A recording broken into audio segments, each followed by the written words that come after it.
Les grands entretiens de Storia Voce.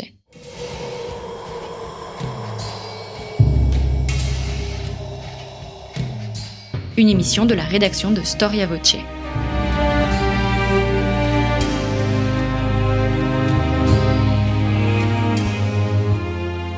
On retrouve Christophe Dickès. Chers amis, bonjour et bienvenue pour cette nouvelle émission de Storia Voce. Je vous rappelle que Storia Voce est une radio associative, elle ne vit que grâce à votre soutien.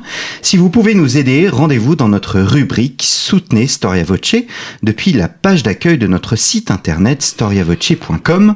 Contre un don, vous pouvez recevoir un ouvrage de votre choix grâce à nos partenaires éditeurs. La meilleure façon aussi pour un podcast de se développer est le bouche à oreille, alors n'hésitez pas à parler de nous, n'hésitez pas à aimer cette émission, à la commenter ou bien même à la rediffuser sur vos propres réseaux. Enfin, que vous soyez sur YouTube, sur iPod ou bien sur SoundCloud, sur une toute autre plateforme, vous pouvez aussi vous abonner à notre chaîne afin de ne manquer aucune émission. Merci d'avance pour votre fidélité. Les civilisations chinoises, indiennes ou bien encore perses auraient pu vivre paisiblement. Leur tourment, disait Fernand Braudel, sous la forme de fléaux bibliques est venu des vastes déserts et steppes. Sur ces terres inhumaines, une population de pasteurs, turcs, turkmènes, kirghizes, mongols, dénués de cavaliers. Dès que l'histoire permet de les apercevoir, continue Braudel, ils sont déjà tels qu'ils se maintiendront, violents, pillards, cruels, d'une bravoure folle, jusqu'à la fin de leur grandeur historique, c'est-à-dire, en gros, jusqu'au milieu du XVIIe siècle. Storia Voce vous propose aujourd'hui de partir à la découverte des conquérants de la steppe, ou mieux, des conquérants de l'éphémère. Leurs chefs ont pour nom Attila, Gengis Khan, Kubilai ou encore Tamerlan. Qui étaient ces peuples nomades, insaisissables aux puissants réseaux?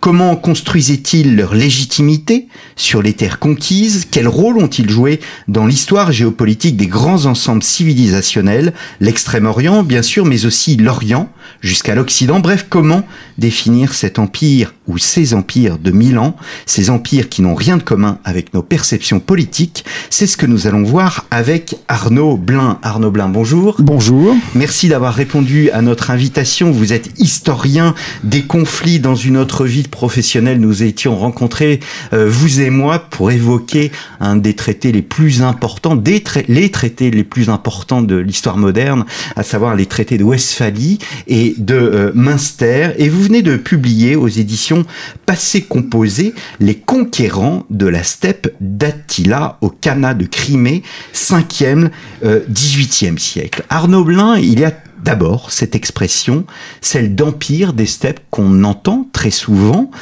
qui est de René Grousset. Est-ce que c'est une expression, l'empire des steppes, qui garde toute sa justesse? Oui et non, parce que ça n'est pas un empire, ce sont des empires qui se font et se défont, qui n'ont pas nécessairement de relation les uns avec les autres, mais qui perdurent et se manifestent avec beaucoup de puissance et de violence depuis Attila, donc jusqu'au XVIIe siècle, disons. Alors cela renvoie d'abord à une réalité géographique, ces empires renvoient à une réalité géographique, et vous commencez votre récit, ce qui est original, en mentionnant le survol de toutes ces régions dans un vol Paris-Pékin, ou Pékin-Paris, si mes souvenirs sont bons. Tout à fait. Bon, alors j'avais beaucoup lu sur ce sujet, j'avais écrit sur ce sujet, j'étais allé en Asie centrale auparavant, mais c'est vraiment en survolant tout le continent par une belle journée d'été sans nuages que j'ai vraiment compris la mesure de ces empires et de ce qu'ils avaient accompli. Parce que c'est un voyage très long. Vous passez des montagnes de Chine au désert de Gobi, aux steppes, puis ça devient, la couleur commence à changer jusqu'à ce qu'on arrive en Europe. Et donc, par ce survol, on suit la trace de ces conquérants qui tous partaient de Haute-Asie ou d'Asie centrale pour se projeter soit vers la Chine, soit vers le sud, vers l'Inde, vers la Perse, ou le cas échéant à l'ouest, vers la Russie et même jusqu'à l'Europe. Est-ce qu'on peut parler d'une civilisation des steppes, d'une civilisation turco-mongole? Existe-t-il une unité entre ces différents peuples? Oui, il y a une unité, il y a une culture surtout, une culture de la guerre aussi, une culture qui se greffe souvent sur des pays sédentaires. Et mais ce qui fait le fond de tous ces empires, de tous ces peuples, c'est quand même leur culture stratégique, leur culture de guerre et les formidables armées que les uns et les autres ont lancées sur ces steppes et au-delà pendant plus d'un millénaire quand même. Après avoir cité Braudel, nous avons bien évidemment une vision négative de cet empire. Vous voulez réhabiliter en quelque sorte ces peuples? Oui, bon, alors on sait qu'ils ont été violents, qu'ils ont souvent été cruels, mais ils ont respecté souvent les cultures. Bon, c'est des gens qui, après avoir détruit des pays, des territoires et des villes, en général rassemblaient tout ce qu'il y avait de culturel, c'est-à-dire les artistes, les intellectuels, et il les faisait travailler soit sur les territoires qu'ils avaient conquis, ou alors il les ramenait chez eux à Karakorum pour les Mongols, à Samarcande pour Tamerlan et les Timourides. Et là, ils ont créé, surtout Tamerlan et ses successeurs, ils ont créé une très belle culture dont on voit les vestiges encore aujourd'hui. Comment connaissons-nous ces peuples? Sur Storia Voce, on accorde une place particulière aux sources. Les sources sont rares. C'est un peuple qui écrivait. Ce sont des peuples qui écrivaient? Non, pour la plupart, ils n'écrivaient pas. Bon, il y a des exceptions. Les Ouïghours avaient une écriture, ils écrivaient. Les Mongols ont quand même écrit. Ils ont laissé un très beau texte dont on parlera peut-être plus tard, mais qui s'appelle l'Histoire secrète des Mongols, l'épopée de Genghis Khan. Mais la plupart du temps, soit ils ne laissaient aucune trace écrite, soit c'était leurs victimes qui écrivaient sur eux, notamment les Chinois, puis les Arabes, les Occidentaux. Donc nous connaissons davantage ces peuples par leurs ennemis plutôt que de l'intérieur. Oui, tout à fait. Par exemple, les Huns, Attila, on ne connaît d'eux que ce qu'ont écrit les Occidentaux. Oui, on ne sait même pas à quoi ressemblait leur langue, on ne sait pas s'ils parlaient turc, s'ils parlaient mongol. Il y a très peu de choses qui sont restées, quelques vestiges archéologiques, des chaudrons notamment, les butins qu'ils avaient soutirés des uns et des autres, dont on a retrouvé des traces jusqu'au XXe siècle. Mais sinon, rien qu'ils aient écrit eux-mêmes, on retrouve même pas de traces de chevaux, enfin pratiquement rien, c'est très compliqué. Alors vous avez fait un choix chronologique large, 5e, 18e siècle. On peut parler d'unité dans la diversité. Il y a des empires, il y a plusieurs empires sur cette très longue période, mais malgré tout, ils ont une civilisation, un état d'esprit commun. Oui, d'ailleurs, dans les descriptions que font les étrangers d'eux, que ce soit les Occidentaux ou les Chinois, on retrouve des portraits qui sont assez semblables, qu'il s'agisse des Huns, des autres peuples qui leur ont succédé en Asie centrale, ou ensuite des Mongols ou des Turcs. Donc il y a vraiment une unité dans les descriptions qu'on fait d'eux et dans les techniques de guerre, qui sont les mêmes pratiquement de Attila jusqu'à Tamerlan, exception faite de l'étrier qui apparaît après Attila, évidemment. Alors nous allons parler bien évidemment des techniques de guerre parce que ce sont des questions que vous abordez largement dans votre ouvrage. Mais peut-être, et c'est ce qui m'a étonné au fond quand j'ai reçu ce livre, parce que encore une fois je vous connaissais pour les études géopolitiques que vous aviez réalisées, et je me demandais pourquoi vous alliez vers les conquérants de la steppe, vers ce peuple qui nous paraît éloigné, et pourtant tout votre premier chapitre est consacré à cette géopolitique. Et vous expliquez bien qu'il faut sortir de nos schémas. On parle d'empire, mais est-ce qu'on peut concevoir l'empire des steppes exactement comme on conçoit l'empire de Napoléon ou bien l'empire d'Autriche-Hongrie ? Oui, non, ce sont des entités totalement différentes. Ce sont des empires qui fonctionnent par réseau. Ce ne sont pas des empires hiérarchisés, fondés sur un État, sur un territoire, et qui, en Europe et ailleurs, se fondent sur la durée de l'empire. C'est-à-dire qu'on essaye d'apporter une certaine, non pas une certaine, mais une pérennité à la construction impériale. Là, vous avez des réseaux, c'est un schéma beaucoup plus horizontal, avec des réseaux qui se font et qui se défont, où on se projette dans l'espace plutôt que dans le temps. Donc ce sont des empires à géométrie variable. Bon, même l'empire de Genghis Khan, il a atteint son apogée vers 1260-1280, et tout de suite après, il se morcelle.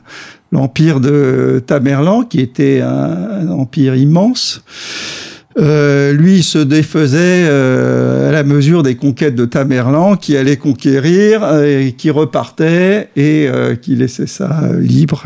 Donc tout se reconstruisait, il était obligé de reconquérir une nouvelle fois, une fois, 2 fois, 3 fois, 4 fois. Donc ce sont des empires à géométrie variable, et ce sont des empires de l'éphémère.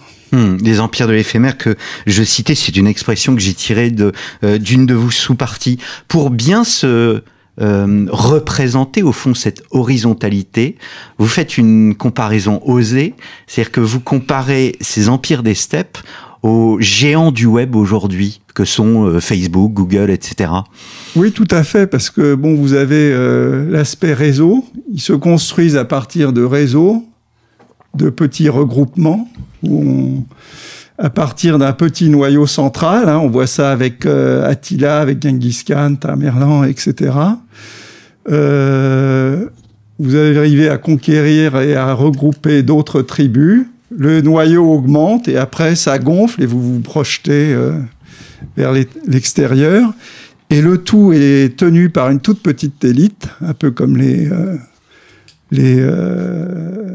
compagnies de l'Internet d'aujourd'hui, qui contrôlent le tout et qui s'assurent pour elles-mêmes les profits de leur entreprise aussi.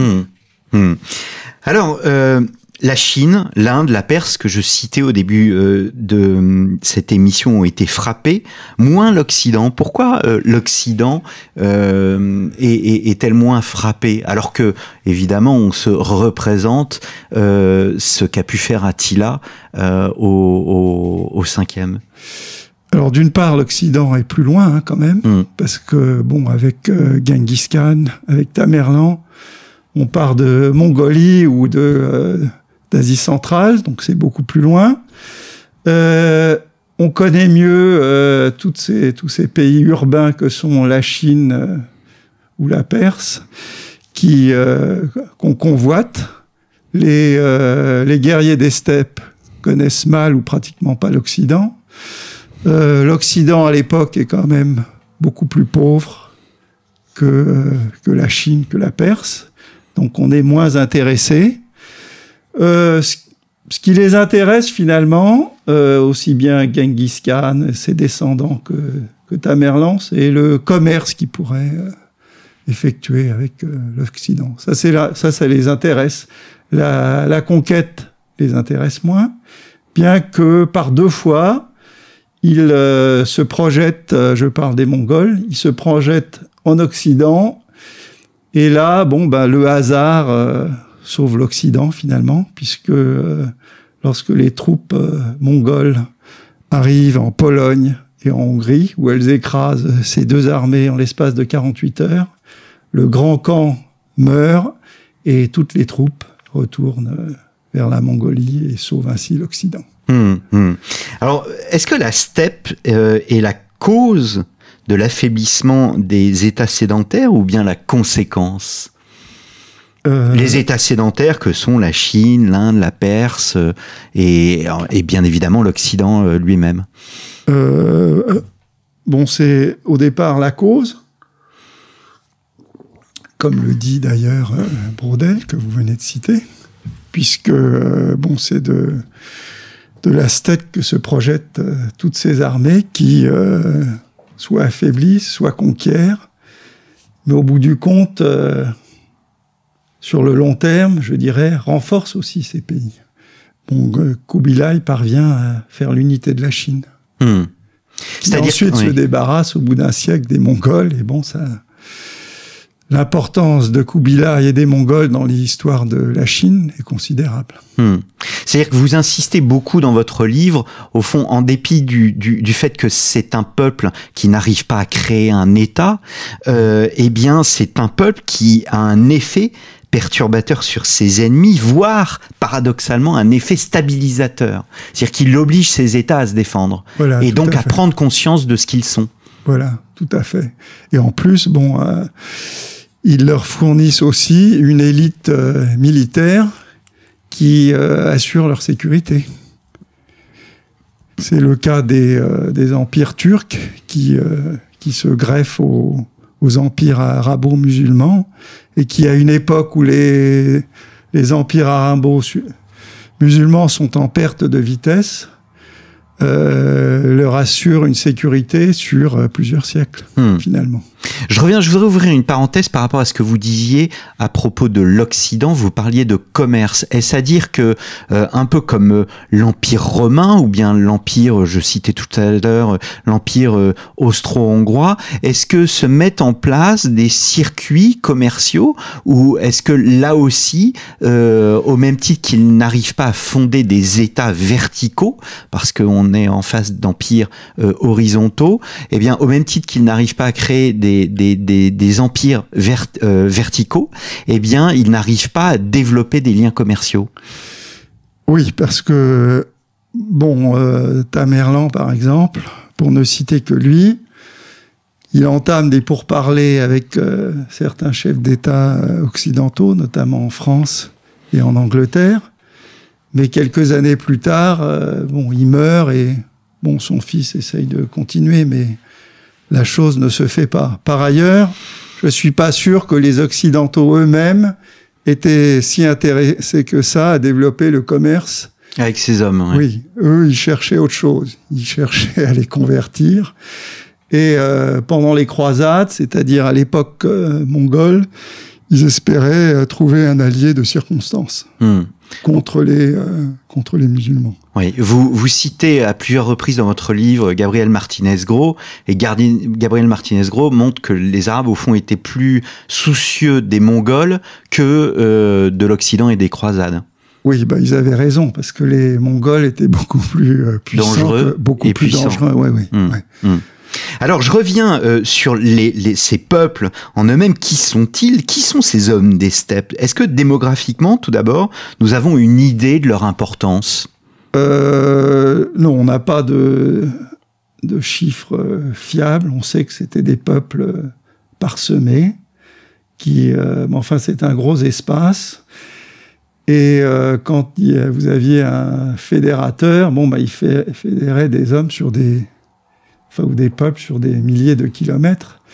Et avec les États militaires qui se créaient, où tout le monde participait aux campagnes, hommes et femmes compris, ils parvenaient à se construire des armées conséquentes de, je sais pas, 100 000 hommes, peut-être plus.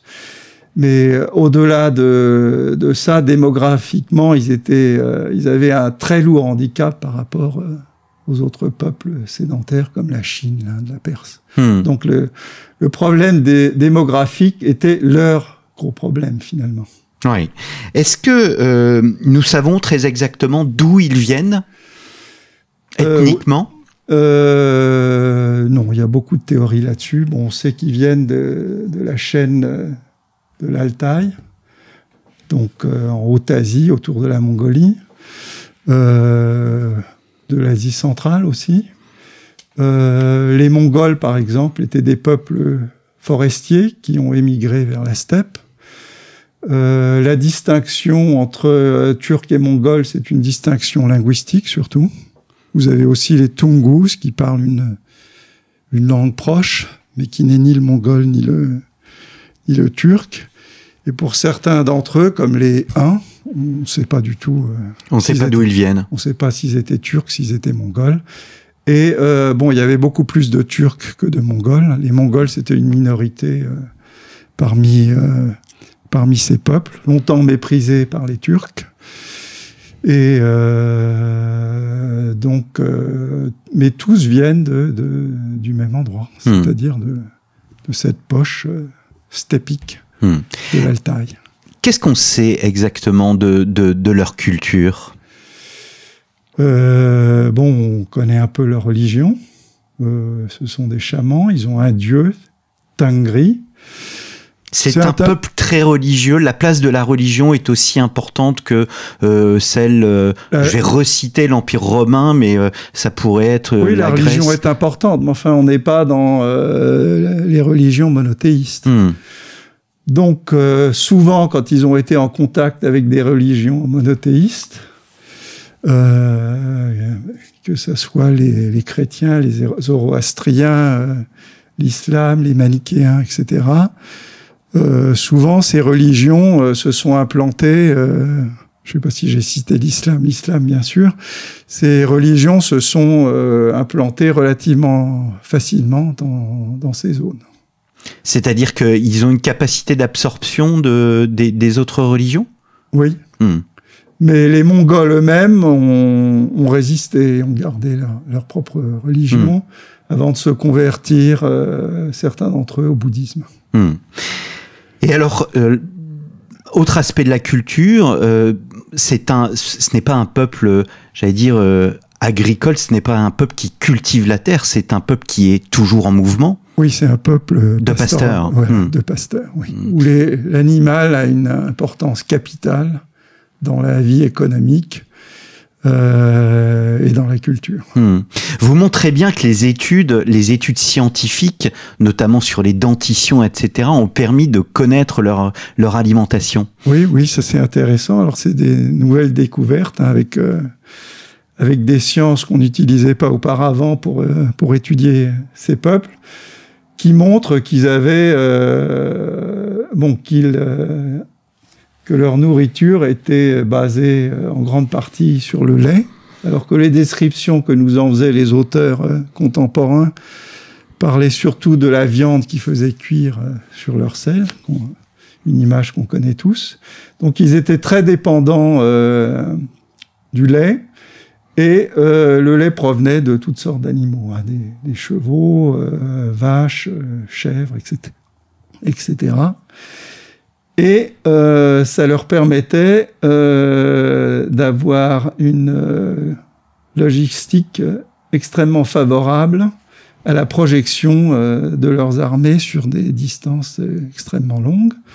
Ils avaient des réserves de lait qui peuvent durer 2 années, d'après ce que j'ai compris. Et ils se déplaçaient avec tous leurs troupeaux, ce qui faisait qu'ils avaient de quoi se nourrir et de quoi nourrir leurs bêtes un peu partout. Ils ont des techniques, vous présentez les techniques, c'est incroyable, les techniques de conservation alimentaire. Oui, ils avaient des techniques de fermentation qui existent toujours d'ailleurs aujourd'hui en Asie centrale. Ils consommaient énormément de lait fermenté. D'après ce qu'on sait, ils consommaient jusqu'à 7 à 8 litres de lait de jument. Enfin, d'alcool, de lait de jument par jour. Et surtout, ils ont ces petits chevaux d'Asie centrale, très caractéristiques, qui ont la capacité de déterrer leur nourriture sous les sols gelés, ce qui permet non seulement aux chevaux de se nourrir, mais aussi aux autres animaux qui traînaient avec eux.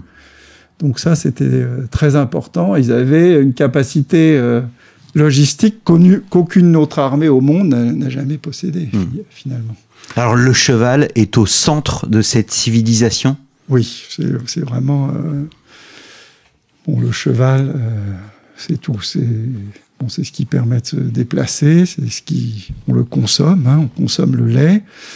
C'est ce qui donne un statut social à celui qui en possède. Ils en possédaient plusieurs, chaque soldat en possédait plusieurs. C'était une des autres forces de leurs armées, c'est qu'ils possédaient plusieurs chevaux. Donc ils se déplaçaient sur un cheval et ensuite ils changeaient de monture. Et pendant les combats, comme ils faisaient des charges de cavalerie suivies de replis stratégiques, souvent ils allaient à l'arrière, ils changeaient de monture et ils repartaient à l'assaut. Ce que les autres armées ne faisaient pas, et ce qui leur donnait un avantage certain. Leur grand avantage, c'est qu'ils ont bien évidemment le cheval, mais aussi une arme redoutable que vous présentez assez longuement, c'est l'arc. Oui, alors bon, il n'y a pas plus simple comme arme, mais c'est une arme qu'ils utilisent montée, donc c'est pas l'arc long de l'Occident. On tire pas sur de longues distances, bien qu'ils aient 2 arcs, un pour un tir à moyenne distance et un arc plus court qui leur permettent de tirer à vue lorsque leurs adversaires sont proches. Et bon, il faut savoir que la maîtrise de l'arc est une maîtrise qui réclame un très long apprentissage, et qu'eux-mêmes, ils commencent à le pratiquer dès qu'ils sont sur un cheval. Donc, ils pratiquent la chasse, c'est leur première activité, ce qui les prépare à la guerre, c'est la chasse avec l'arc. Souvent, ils montent à cheval avant de savoir marcher. Et donc, vous avez des guerriers qui, lorsqu'ils arrivent à l'âge adulte, sont déjà extrêmement performants. Est-ce qu'ils bouleversent la stratégie militaire, la façon de faire la guerre? Est-ce que leurs ennemis, les Chinois, les Perses, mais aussi les Occidentaux, sont déroutés par ces armées virevoltantes? Alors je dirais que oui, ils sont déroutés, mais que non, ils ne bouleversent pas. Parce que ils ne bouleversent pas parce que ce n'est pas une technique exportable.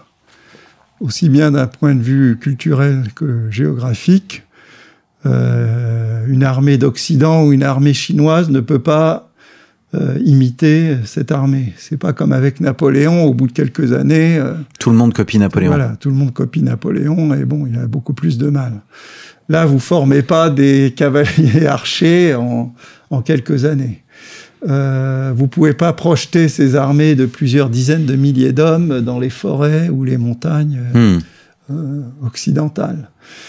En plus, ce sont des armées où il y a beaucoup moins de hiérarchie finalement. Tous les soldats sont à peu près d'un niveau égal. Bon, vous avez des généraux, etc. pour coordonner le tout, mais on est loin des armées occidentales où vous avez les chevaliers, où vous aviez la piétaille, etc. Oui. Il y a moins de hiérarchie. Oui, il y a beaucoup moins de hiérarchie. C'est comme leur système politique, c'est un système qui est très horizontal finalement. Et c'est un système qui est basé sur le système décimal. Donc, c'est très facile de coordonner ces armées. Vous avez un groupement de 10, de 100, de 1000, de 10 000.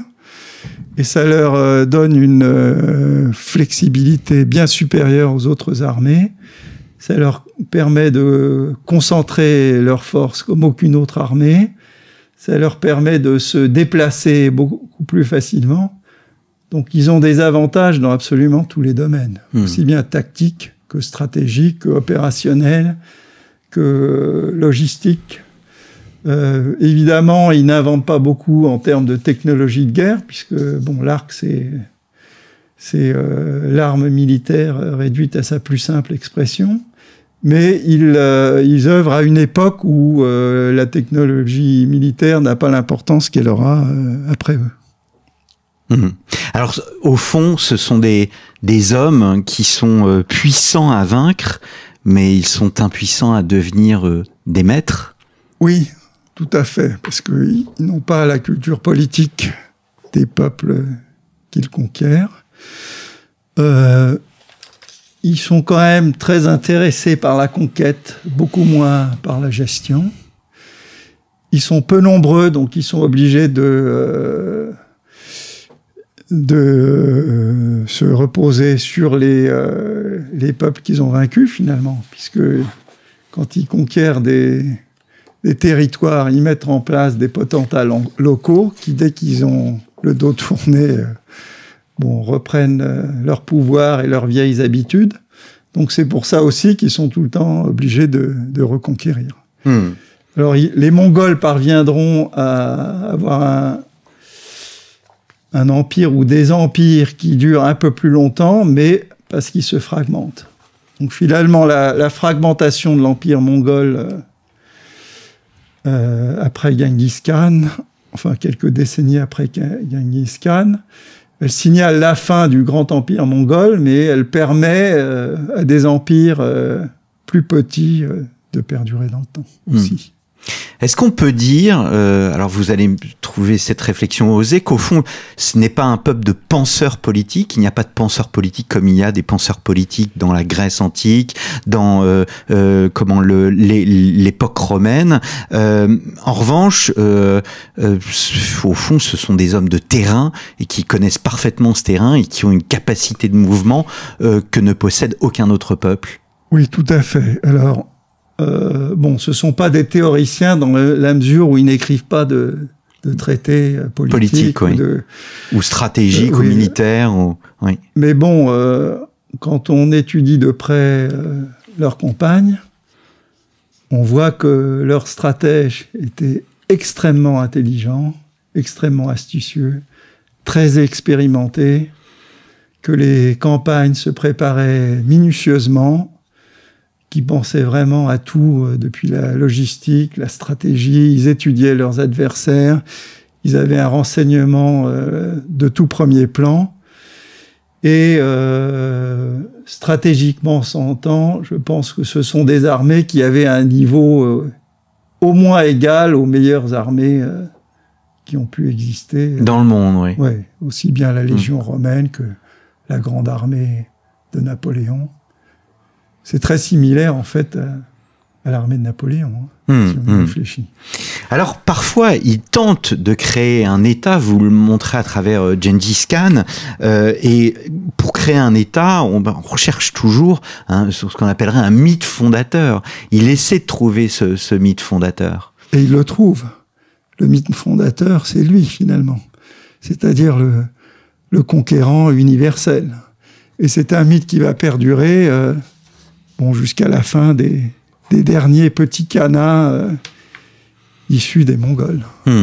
D'ailleurs, pendant très longtemps, la légitimité politique dans toute cette région, de Haute-Asie, Asie centrale, etc., passait par un lien direct avec Genghis Khan. Tamerlan, quand il conquiert un empire qui est le second uniquement après celui de Genghis Khan, eh bien, il met quand même des souverains fantoches dans les États ou dans l'empire qu'il a conquis, qui sont des descendants de Genghis Khan. Et lui-même ne s'arroge jamais le titre de Khan ou de Grand Khan. Est-ce que ça ne se fait pas? Alors, en fait, on est frappé par le fait que seuls quelques individus, au fond, émergent, si je puis dire, dans la grande histoire. C'est parce qu'ils étaient justement incapables de créer un État que l'on trouve si peu d'hommes d'État dans cette histoire millénaire. Oui, alors, vous avez beaucoup d'empires, qu'on connaît beaucoup moins. Les Gokturks, les Khazars, etc. On parle beaucoup aujourd'hui des Ouïghours, mais ces Ouïghours étaient un des peuples des steppes. Voilà, tout à fait. Donc, qui ont eu plusieurs périodes où ils se sont créés un empire qui s'est défait, qui s'est refait, etc. Ils ont bougé, ils n'étaient pas là où ils sont actuellement. Mais peu de ces peuples n'avaient de figure emblématique qui était capable de fédérer toutes ces tribus et de construire un État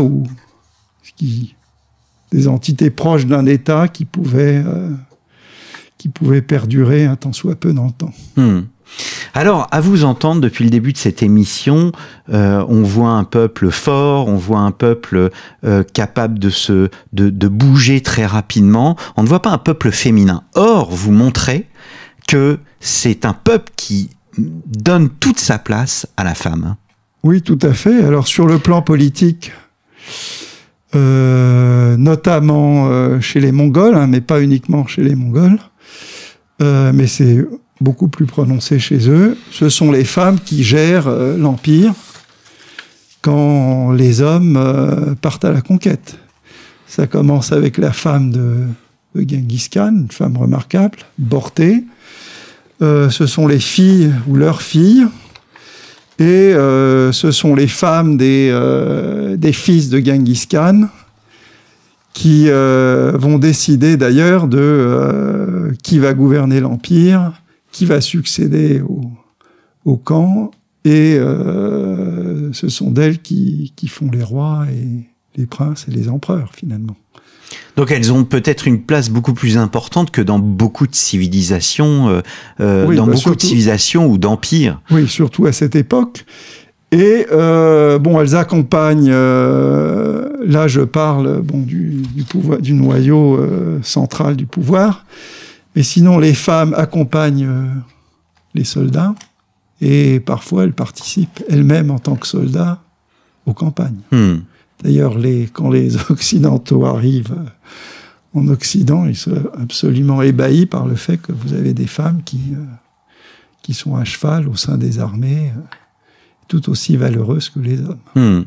Alors, on pourrait évoquer tous ces personnages, Attila, Tamerlan. Vous avez écrit une biographie de Tamerlan. Je voudrais revenir simplement sur Gengis Khan, parce que c'est vraiment le grand personnage qui sort du lot. D'abord, Gengis Khan, ce n'est pas son nom. Ce n'est pas son nom original. Non, il s'appelle Temujin. Il devient Genghis Khan quand il prend le contrôle des peuples mongols. Donc c'est une sorte... Gengis Khan, c'est une sorte de titre? Oui. Ou c'est un nom qu'il se donne? Non, c'est un titre. C'est un titre. Oui. Le Khan, c'est ce qu'on appellerait le roi ou l'empereur? Voilà, c'est l'empereur. C'est un titre qui est hérité d'autres tribus des steppes qu'on retrouve chez les Turcs, chez les Mongols et d'autres. Alors, ce titre universel, de souverain universel qu'il se donne, c'est un titre de papier où il y a véritablement une réalité impériale. Est-ce qu'on peut le comparer, par exemple, à un Alexandre? Oui, d'ailleurs, j'ai fait des comparaisons. La manière dont il conquiert un territoire aussi grand et la fulgurance de ses premières campagnes, l'aspect foudroyant de ses premières campagnes nous rappelle Alexandre, évidemment. Mais contrairement à Alexandre, il part de rien. Alexandre, il hérite de l'armée de son père, qui est la première armée du moment. Genghis Khan, lui, son père est tué et il se retrouve dans la steppe, dénué de tout, avec sa mère, ses frères et ses sœurs.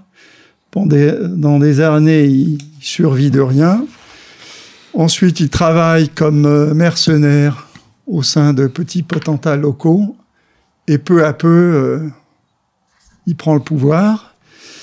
Il a un associé de son âge, avec qui il va conduire plusieurs campagnes.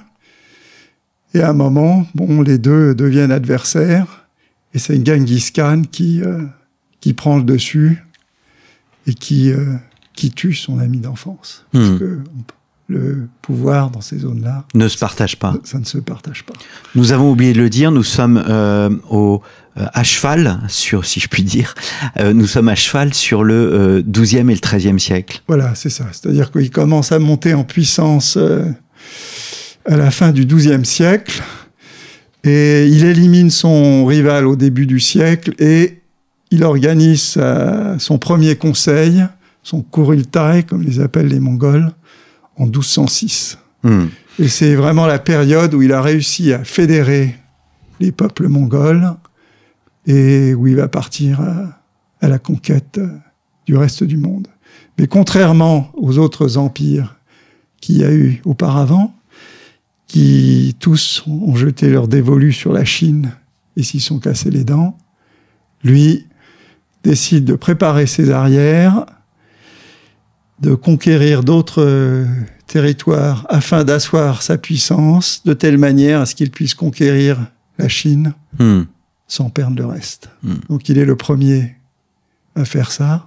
Donc il faut vraiment... C'est ce qu'il distingue dans l'histoire des empires des steppes. Voilà. C'est-à-dire qu'il réfléchit stratégiquement. il connaît bien la Chine parce qu'il a travaillé avec... il a été au service de chefs de guerre qui ont combattu avec ou contre la Chine. Donc il connaît très bien la Chine, il sait ce qu'il attend et il prépare très bien son affaire.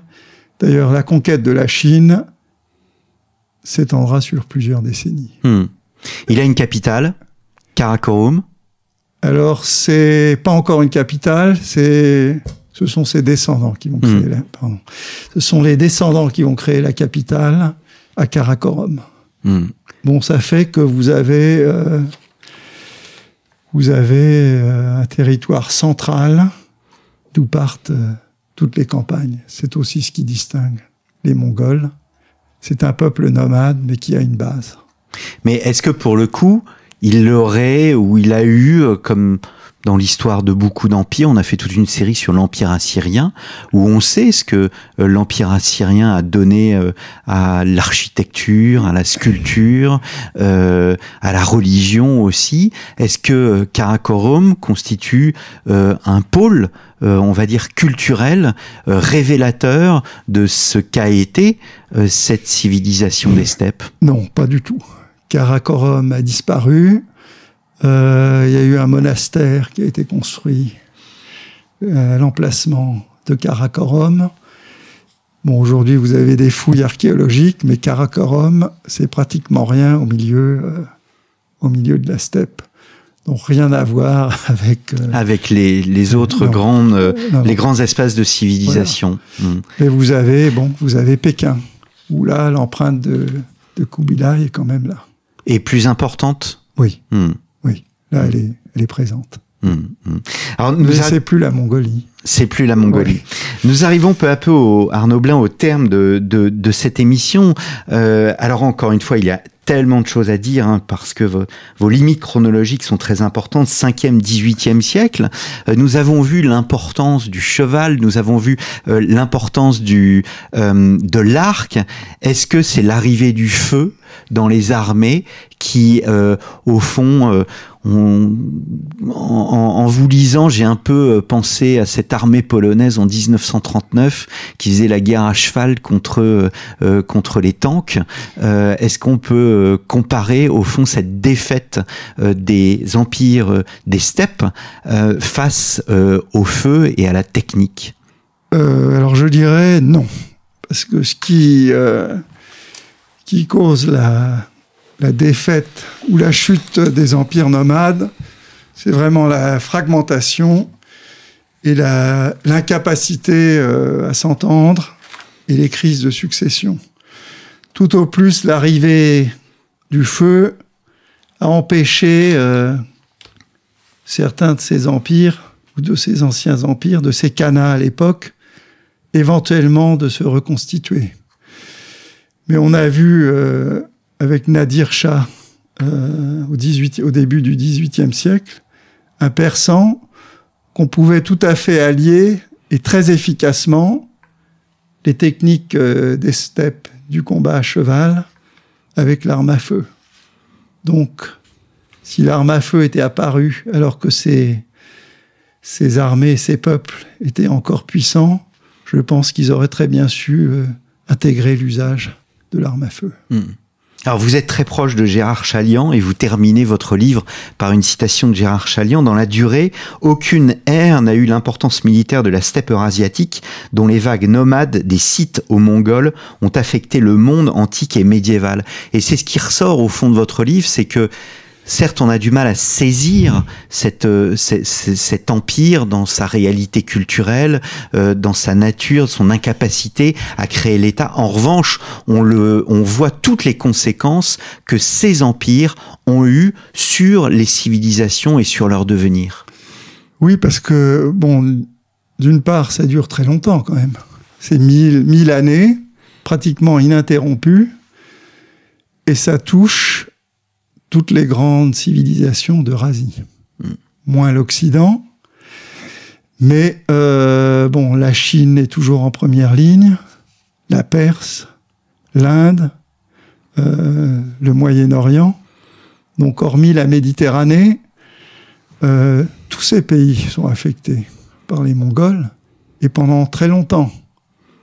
La Russie aussi, qui va prendre sa revanche, puisque c'est elle qui, au bout du compte, reconquiert tous les territoires qui appartenaient aux empires des steppes. Voilà. Eh bien, merci beaucoup Arnaud Blin d'être venu à notre micro. Merci à vous. Donc, les conquérants de la steppe d'Attila au Khanat de Crimée, 5e, 18e siècle, un ouvrage paru chez notre partenaire, Passé composé. Il me reste à vous remercier pour votre fidélité, chers auditeurs, et je vous donne rendez-vous la semaine prochaine pour un nouveau numéro de nos grands entretiens. Merci à vous et surtout, restez fidèles à Storia Voce.